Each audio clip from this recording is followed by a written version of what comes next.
우리 주 예수 그리스도 안에 사랑하는 성도 여러분, 여러분 오늘날 이 교회에서 행해지는 성찬 예식을 가만히 한번 들여다보세요. 이 겉모습만 보면 굉장히 소박합니다. 오늘날 우리가 행하는 이 성찬에는 화려한 무슨 의식도 없고 또 화려한 행렬도 없어요. 여러분 캐톨릭에 보면 화려한 행렬도 있고 장엄한 의식이 있는데 우리에게는 그런 것이 없습니다. 우리가 먹는 이 떡의 양도 아주 작은 한 조각이잖아요. 먹는 포도주도 그저 입술을 적실 정도의 아주 작은 양입니다.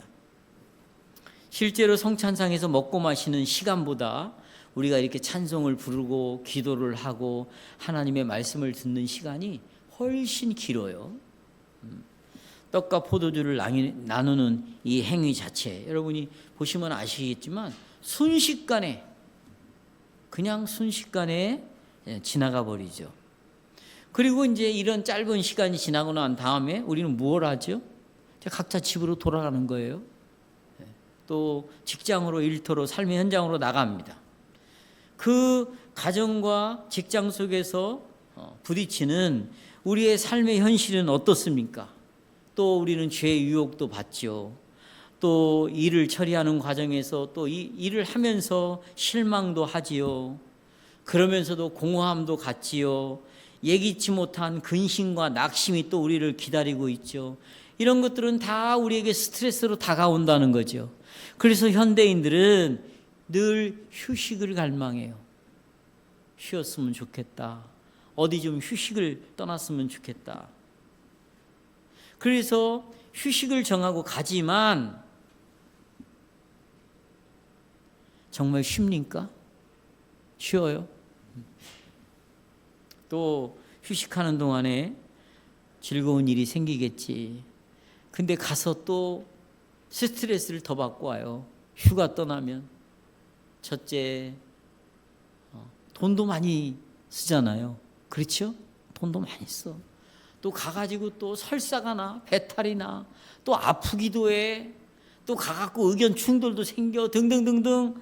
이런 것들을 보면 막상 휴일이 되어도 여전히 우리의 삶은 공허하고 정말 쉼이 없어요.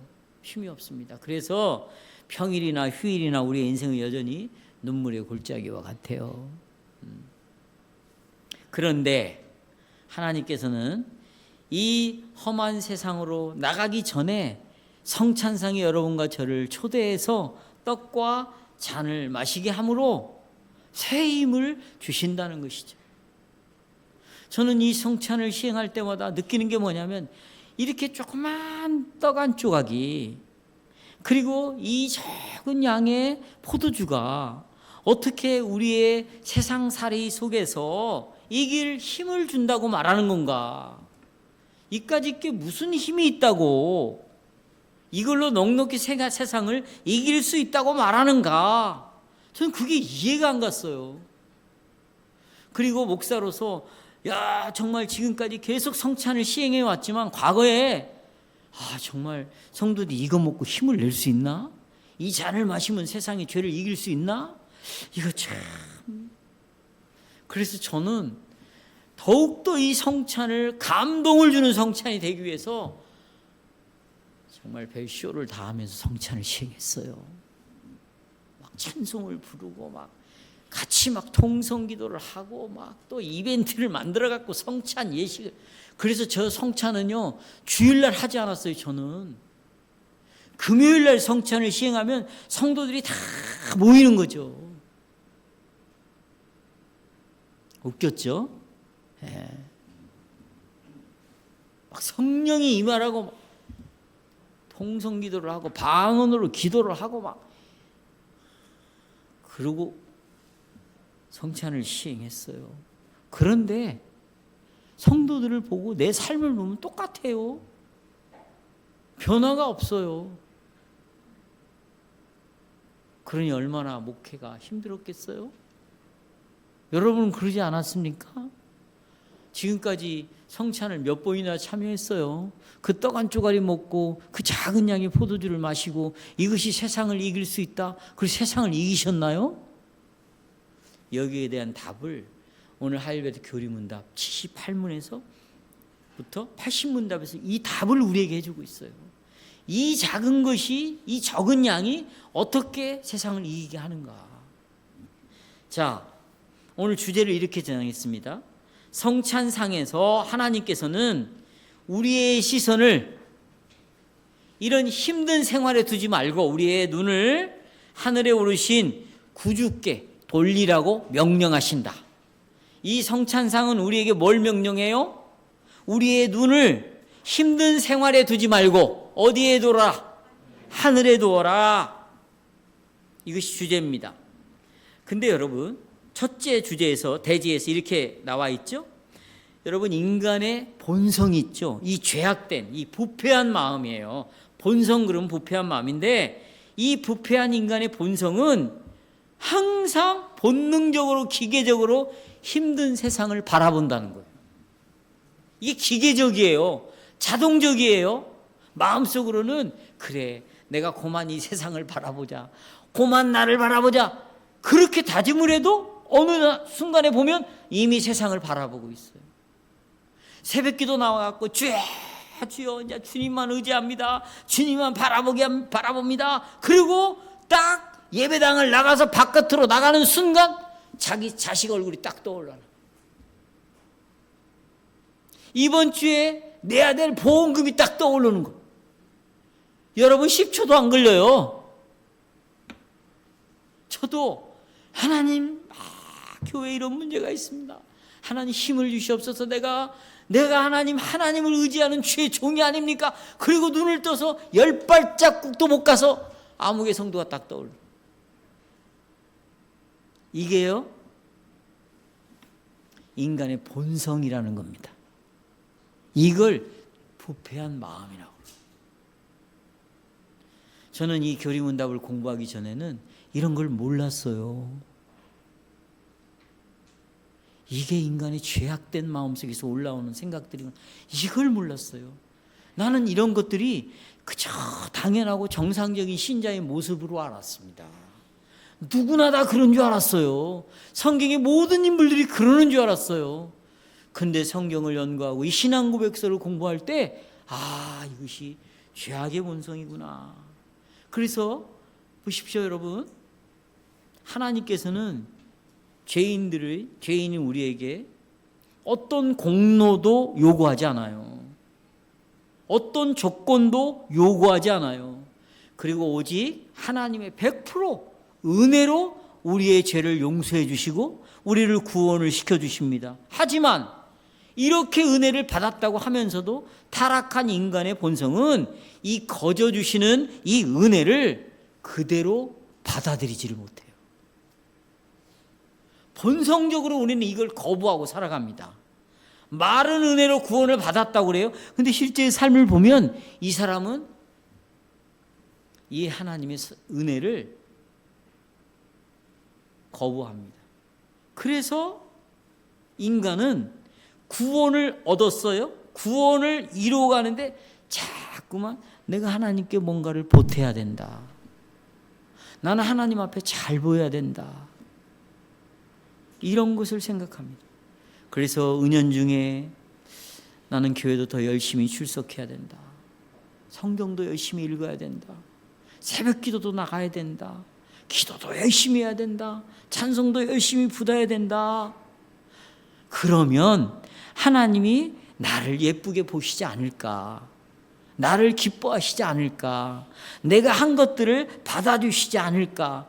만약에 이런 것들을 하다가 무슨 일이 있어서 이런 것들이 제대로, 이런 경건의 삶들이 제대로 이루어지지 않는다. 그러면 곧바로 우리는 하나님은 나를 받아주시지 않을 거야. 기뻐하지 않을 거야. 하나님은 나를 보고 슬퍼하실 거야. 그리고 거기다가 조금만 어려움이 딱 오잖아요. 그러면 내가 이번에 이래서 하나님이 나에게 벌을 내리시는 것이 아닌가? 그래서 하나님과 정상적이고 인격적인 관계를 맺지를 못하는 거예요. 내가 무엇을 해서 하나님 앞에 보여드리느냐를 따라서 결과가 하나님으로부터 나오는 거야. 그러니까 이걸 뭐라고 영어로 give and 뭐 take예요. 100원짜리를 내면 100원짜리 커피가 나오는 거예요. 10,000원짜리를 내면 10,000원짜리가 나오는 거예요. 이것을 우리 옛말에 뭐라고 그러냐, 지성이면 감천이라고 나옵니다. 내가 지성을 얼마나 하느냐에 따라서 하늘이 감동을 받아 천이 하나님이 그래서 복을 주기도 안 한다. 이런 것들이 우리의 신앙에 옷처럼 아주 익숙하게 내가 입고 다니는 신앙의 모습이 되어버리고 말았습니다. 그러나 여러분 기억하십시오. 이런 행위들로 하나님의 구원을 살 수도 없습니다. 여러분의 구원을요 변함없이 유지할 수도 없습니다. 여러분이 아시다시피 하나님 앞에서 우리가 내놓은 의는 더러운 뭐와 같다? 걸레와 같다 라고 말하고 있습니다.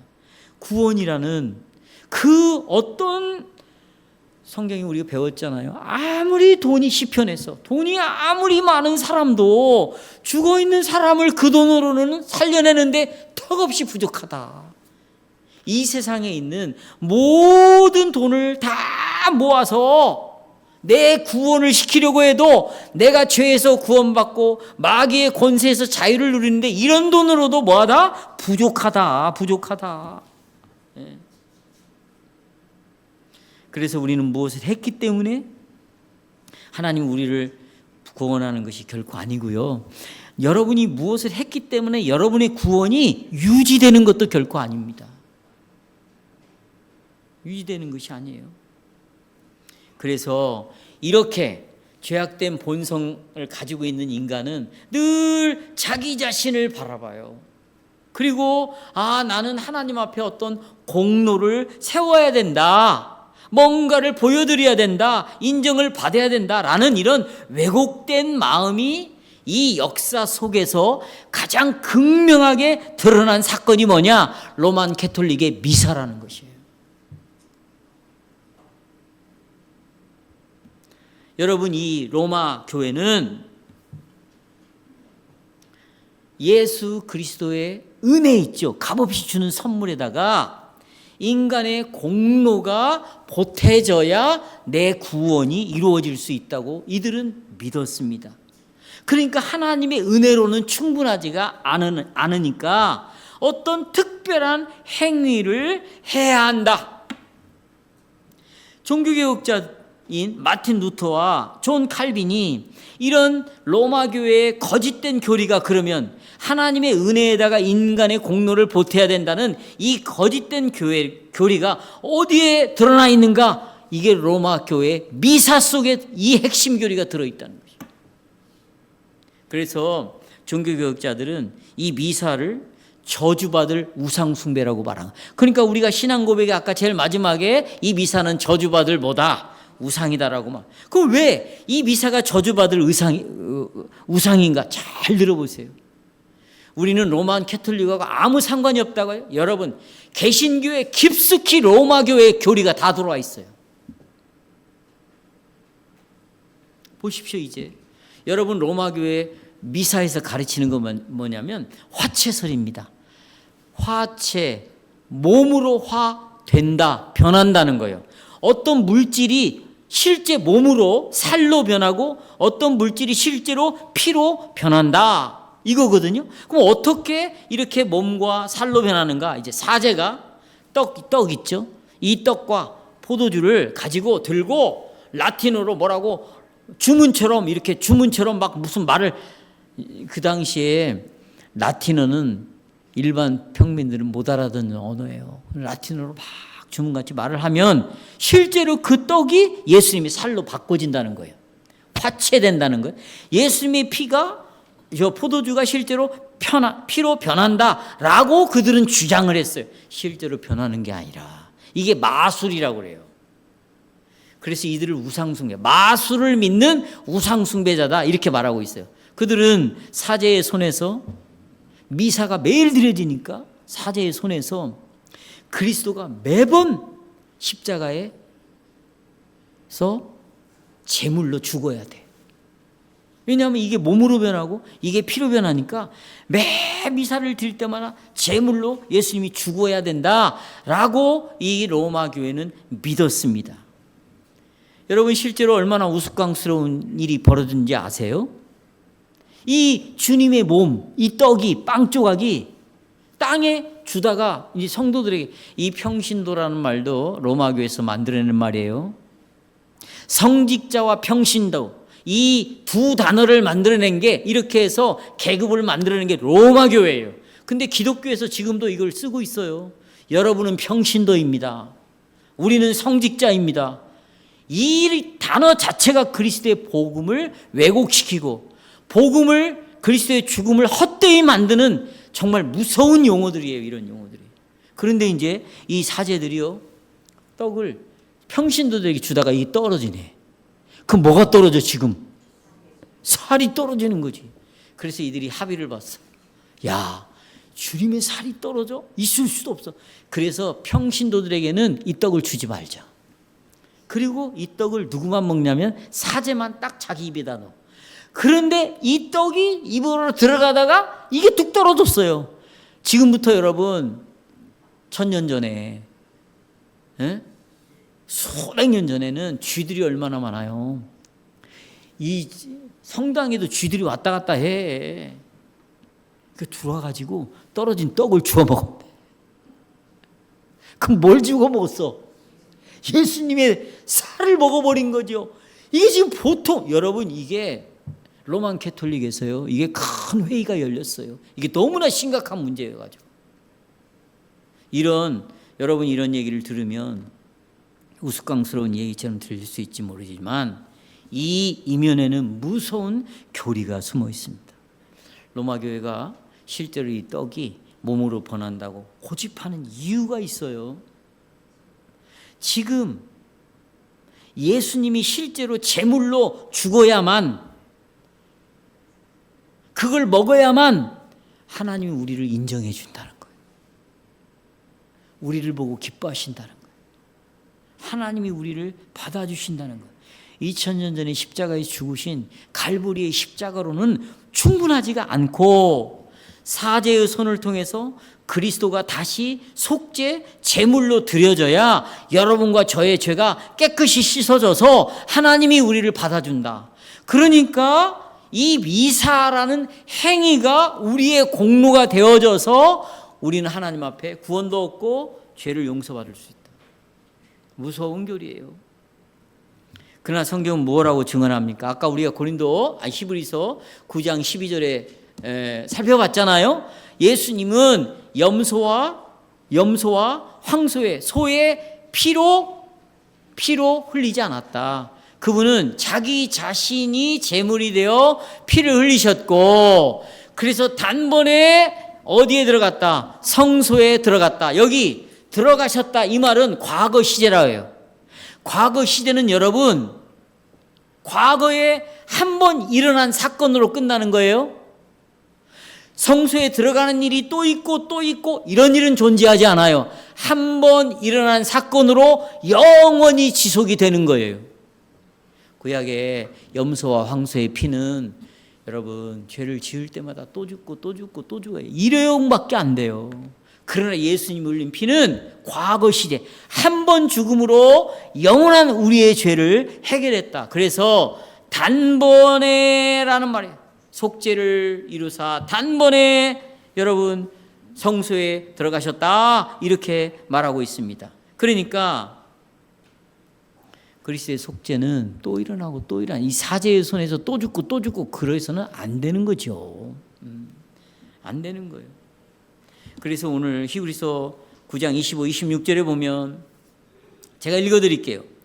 그리고 대제사장이 1년에 한 차례 매년 짐승의 피를 가지고 성소에 들어가는 것처럼 예수님께서 자기 자신을 계속 여러 번 바치려 하심이 아니다. 왜냐하면 제가 풀었어요. 왜냐하면 만약에 여러 번 바쳐야 했다면 그는 세상의 시작부터 또 십자가에 죽고 살아나고 또 죽고 살아나고 또 죽고 살아나고 이렇게 했을 것이다. 그러나 한 번 죽음으로 영원한 죄를 용서하기 위해서 이 시대의 마지막에 딱 오셔가 십자가에 딱 죽고 끝났다. 이렇게 히브리서 9장 25, 26절에서 우리에게 말하고 있습니다. 성도 여러분, 결정적인 속죄의 제사는 이미 2000년 전에 갈보리에서 드려졌습니다. 그리고 하나님은 이 아들 예수의 갈보리에서의 죽음을 기쁨으로 받아주셨어요. 받아들였어요. 그 표시가 뭐냐? 아들을 하늘로 올려보낸 거예요. 그리고 보좌 우편에 앉게 해준 거예요. 그리고 아들을 영접했어요. 이건 뭐냐? 너의 죽음을 내가 인정하고 받아들인다. 더 이상 이런 죽음은 있다 없다. 제사를 드릴 필요도 없고 드려서도 안 된다. 그래서 이 주님이 하신 일에 근거해서 주의 이름을 부르는 모든 자들은 죄가 씻겨지고 구원을 얻는데 부족함이 없습니다.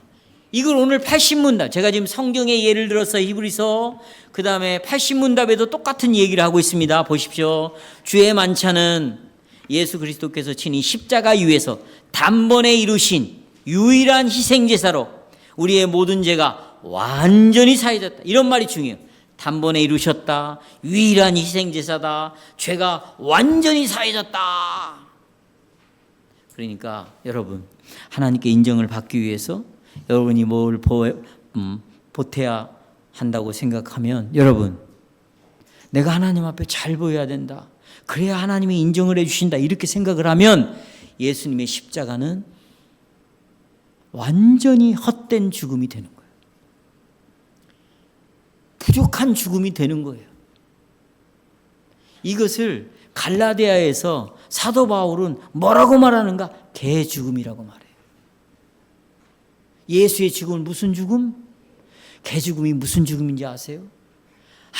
아무런 의미 없는 죽음을 개 죽음 당했다고 우리가 옛날 사람들은 그렇게 얘기를 해요. 내가 뭐라도 보태갖고 하나님 앞에 잘 보여서 하나님이 나를 받아준다. 만약에 이렇게 생각한다면 여러분들은 예수의 죽음을 아주 부족한 죽음, 나약한 죽음, 무가치한 죽음, 제한된 죽음으로 여러분들이 믿고 있는 것이라 그 말씀입니다. 그래요. 여러분의 어떤 선행이나 여러분의 회개나 여러분의 어떤 열심이 구원을 완성하는 것이 아닙니다. 2000년 전에 그리스도의 죽음이 이미 우리의 죄를 영원히 사라지게 했어요. 이렇게 로마교에서 가르치는 것처럼 자기를 바라봐야 된다. 그래서 우리는 부족함이 있다. 그래서 우리의 공로가 필요하다. 그래서 우리는 날마다 이 떡과 잔을 받아 마셔야 된다. 이런 노력을 해야 된다.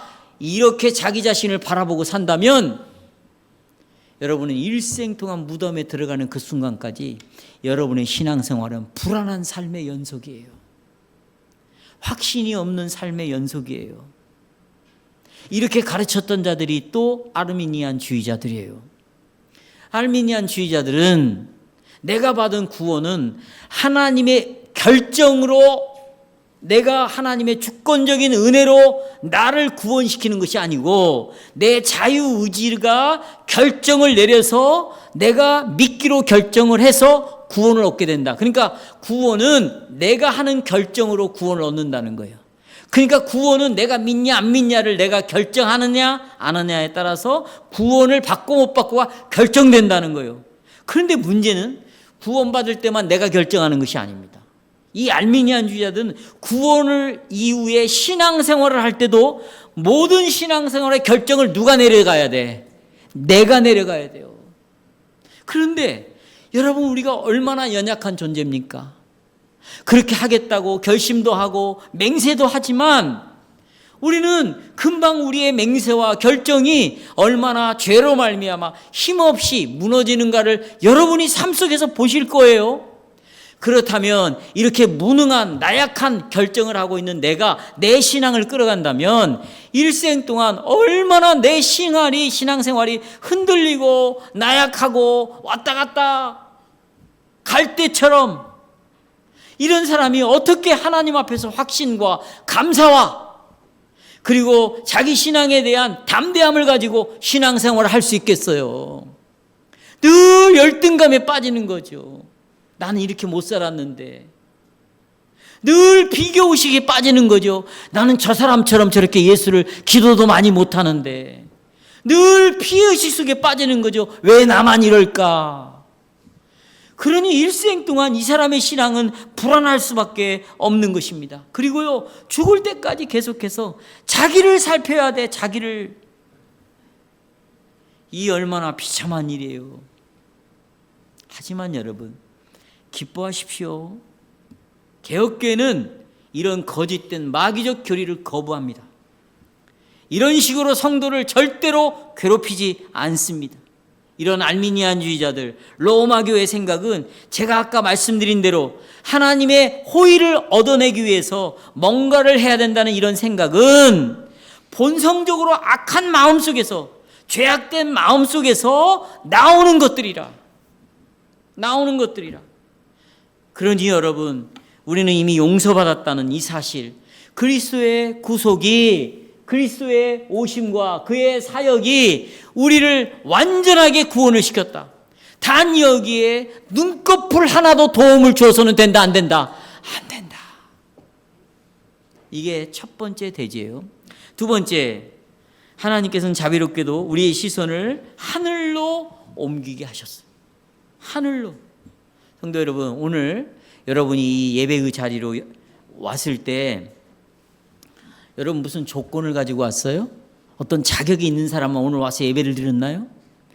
이 룻을 통한 놀라운 복음의 설교가 선포될 때 자격이 있는 사람만 듣거나 조건을 가진 사람만 오늘 이 진리를 믿었을까요? 또 성찬상으로 하나님이 여러분을 초대했을 때 조건을 요구했냐고요. 여러분이 하나님께 어떤 공로를 세웠는가를 하나님이 기준으로 삼아서 여러분을 성찬상에 앉게 하셨나요? 자격을 묻지 않았습니다. 자격을 묻지 않았어요. 예를 들자면 오기 전에 30분씩 기도하고 와라. 죄를 용서받고 싶으면 이번 주에는 헌금을 더 내라. 또 성찬상의 기쁨으로 참여하려면 새벽 기도를 열심히 나와라.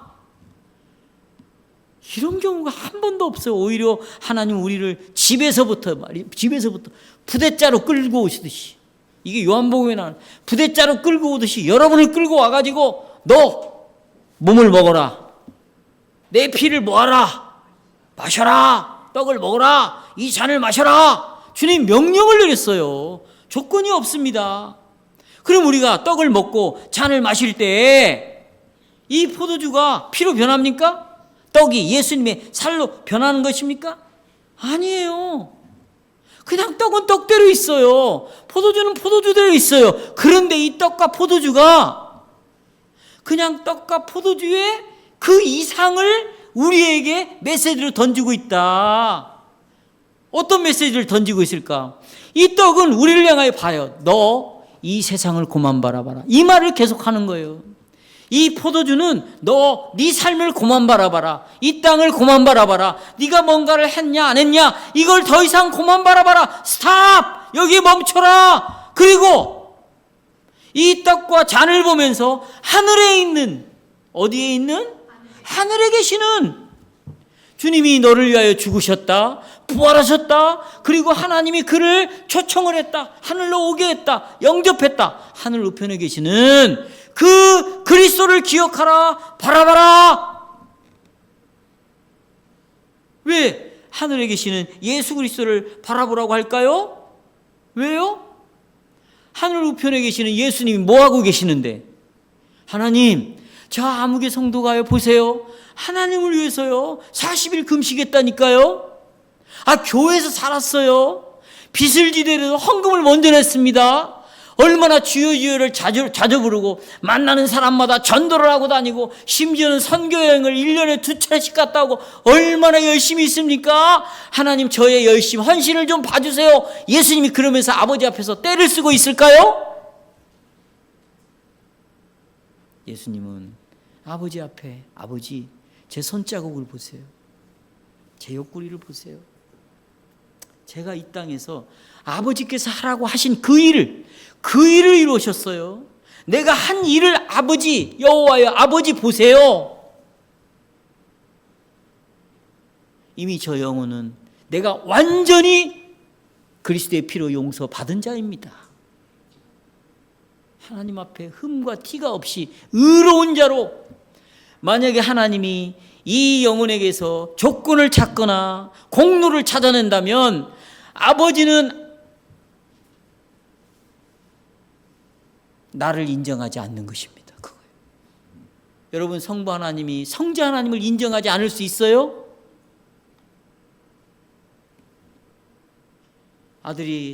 아버지가 아들을 보내셨고 아들이 한 일을 완전하게 받아들이셨다면 오직 이 아들을 통해서만 여러분과 저를 받아주시는 거예요. 그래서 떡과 잔은 하늘을 보라는 거예요. 그 예수를 바라보라는 거예요. 우리가 주목할 초점은, 여러분, 물론 우리는 우리의 죄도 살펴야 되고 우리의 신앙의 상태도 살펴야 돼요. 그러나 그것이 신앙의 목적이 아니에요. 그렇게 살핀 자들은 그리스도를 보게 되어 있어요. 눈을 들어 올려 어디를 보는 거예요?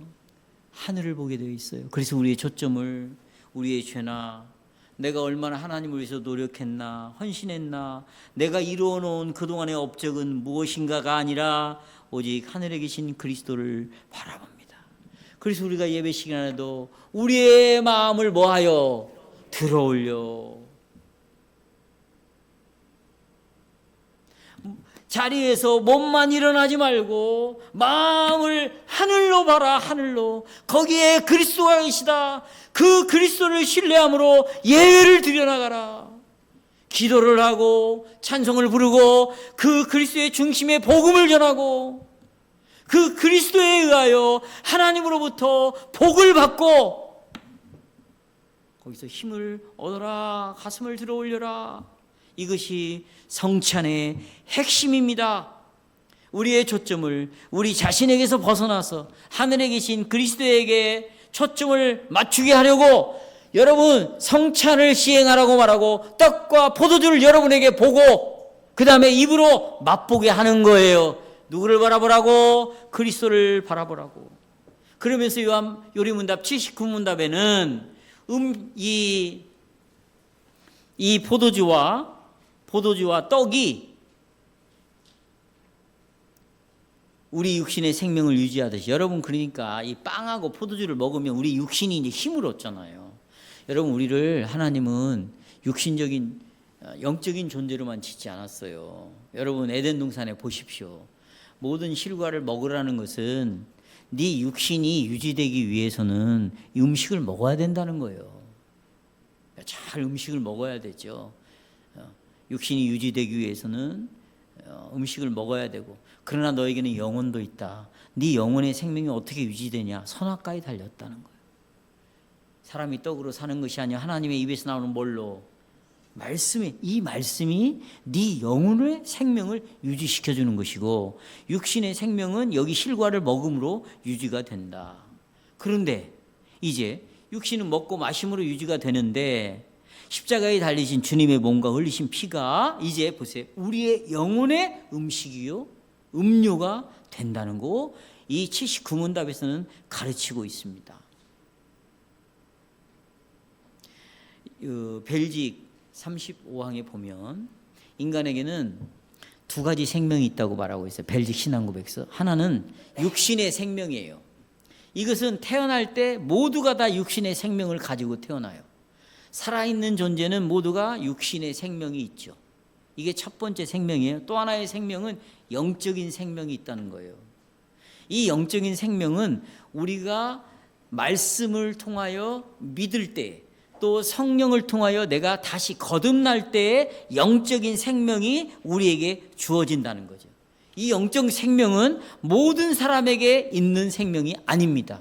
이것은 하나님이 선택한 영혼들에게만 주어진 생명이에요.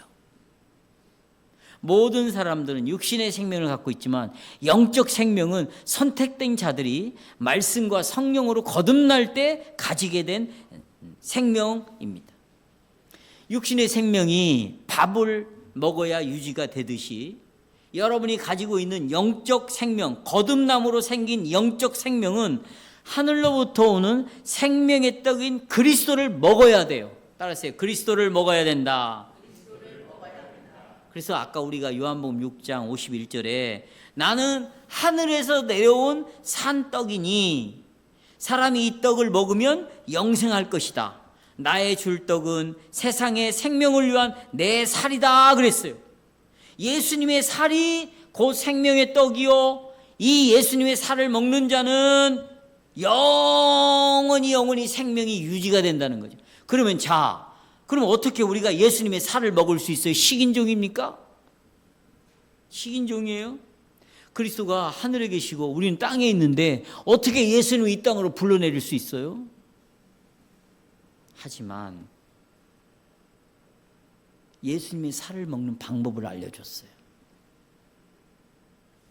성령을 통해서, 성찬 가운데에서 예수님의 살을 먹게 하고 예수님의 피를 마시게 해준 거예요. 그래서 이 성령을 통해서 성령이 깨닫게 해주시는 거예요. 이 떡은 예수님의 몸이고 이 몸이 찢겨짐으로, 이 예수님의 피를 흘리심으로 우리의 모든 죄를 다 덮으셨구나. 내 죄가 용서받았구나. 이것을 보세요. 이것을 계속 믿고 살아가는 것이 생명의 양식인 거예요. 그런데 여러분, 이 양식은 초마다 분마다 먹게 돼 있어. 예수님의 떡과 잔을. 어떻게? 왜? 여러분은 초마다 분마다 죄를 짓고 살잖아. 그러니까 초마다 분마다 나에게는 뭐가 필요해? 양식이 필요한 거야. 어떤 양식? 예수님의 몸과 예수님의 피가 필요한데, 성령께서 내가 먹는 빵처럼 예수님 몸이 나를 위해 찢겨졌다. 내가 마시는 음료수 물처럼 예수님의 피가 내 모든 죄를 덮었다. 그런데 이것은 조건적으로 준 게 아니라 하나님의 값없는 은혜이다. 우리는 값을 지불하지 않고 이 생명의 양식을 먹는 거예요. 돈을 주고 사서 먹는 게 아니에요. 왜냐하면 이미 예수님께서 우리의 죄값을 지불했어. 그래서 예수님의 몸과 피를 값없이 공짜로 우리가 먹게 돼 있어요. 성도 여러분, 그렇다면 이제 우리의 생활에서 무엇에 초점을 맞춰야 될까요? 무엇에? 내가 지은 죄의 무게에 짓눌리면서 살아야 될까요? 하나님, 정말 내 마음을 정말 충만하게 해주세요. 그리고 수천 번 기도를 쌓아가는데 내가 기도하고 있다는 것에 초점을 맞춰야 될까요? 내가 얼마나 부족한지 하나님 저 좀 도와주세요 막 탄식하면서 막 쏟아내야만 할까요? 아니에요. 주님은 이제 네 자신에게서 시선을 떼라는 거예요. 너 그만 좀 바라보라는 거예요. 네 죄를 그만 좀 바라보라는 거예요. 죄에 대하여 슬퍼하는 네 모습을 좀 그만 떼어내서 하늘에 계신 우리 주 예수 그리스도를 뭐하라? 바라봐라. 경건주의자들은 보세요. 경건주의자들은 계속 우리를 살피게 만드는 거예요. 경건주의자들. 내가 지금 죄를 짓고 있는지 안 하는지, 기도를 몇 시간씩 하는지, 성경을 얼마 읽는지, 내가 얼마나 내 자신을 죽여가고 있는지, 이게 다 경건주의자들이 하는 거예요. 그러나 거기서 눈을 떼라는 거예요. 말씀을 맺겠습니다. 성도 여러분, 이제 오늘 주일 예배를 마치고 여러분 다시 세상으로 돌아갑니다. 가정이 여러분을 기다리고 있어요. 여러분이 가정이 만만치가 않아요. 정말 가정에서 여러 가지, 오늘 집으로 돌아가면서도 식구들끼리 문제를 일어날 수 있어요. 가정으로 돌아갑니다. 또 월요일이 되면 치열한 일터로 돌아갑니다. 그곳에서 우리는 다시 죄를 짓고 있는데 자아를 마주하게 될 것이고, 내가 짓는 죄 때문에 또 괴로워할 수도 있고, 내가 이렇게 또 넘어지는구나 후회할 수도 있고, 걱정이 나를 덮칠 수도 있어요. 그러나 이제 우리는 보세요. 그러나 이 설교를 들은 여러분과 저는 예전처럼 실망하지 않는다는 거예요. 뭐 하지 않는다? 실망하지 않는다. 왜? 자신을 바라봄으로 우리는 더 이상 어리석은 소경이 아닌 거예요. 자신만 바라보는 소경이 아닌 거예요. 우리는 예수 그리스도를 바라보러 영적인 눈이 떠졌어요. 하늘을 바라보게 됐어요. 보좌 우편에 그리스도가 나를 위하여 하신 일이 무언가를 기억하며 믿음으로 씹어먹는 거예요. 그것을. 예. 하나님은 우리의 실수를 말이죠, 일일이 기억하면서 심판의 몽둥이를 가지고 나를 때리려고 하고 있는다. 더 이상 이런 오해를 하지 않을 것입니다. 우리를 주의 상에 정찬상에 앉히시고, 그리고 하늘의 양식 그리스도의 몸이죠, 하늘의 음료 그리스도의 피죠. 그분의 피와 그분의 몸은 한 번도 부족한 적이 없어요. 항상 여러분이 믿음으로 그리스도의 하늘을 바라보면 그의 몸은 여러분에게 배고프지 않도록 먹이시고, 내가 믿음으로 하늘 보좌 우편에 계신 그리스도를 바라보면 목마르지 않도록 영원토록 그리스도의 보혈로 여러분의 음료가 되어서 목마름을 해결해 주십니다. 아, 나는 죄가 사라졌구나. 지금은 쉬지 않고 주님이 하늘 보좌 우편에서 나를 위하여 기도하고 계시는구나. 나 혼자 하나님은 내버려 두지 않는구나. 그러니 성도 여러분, 기뻐하십시오. 담대하십시오. 어떤 대가도 요구 없이 우리 주께서 여러분의 죄를 씻어주셨습니다. 여러분의 시선을 땅에서 하늘로 향하십시오. 하늘에는 여러분을 구원하신 그리스도가 계십니다. 이 힘으로 이제 월요일부터 넉넉히 승리하는 여러분이 되기를 주님으로 축원합니다.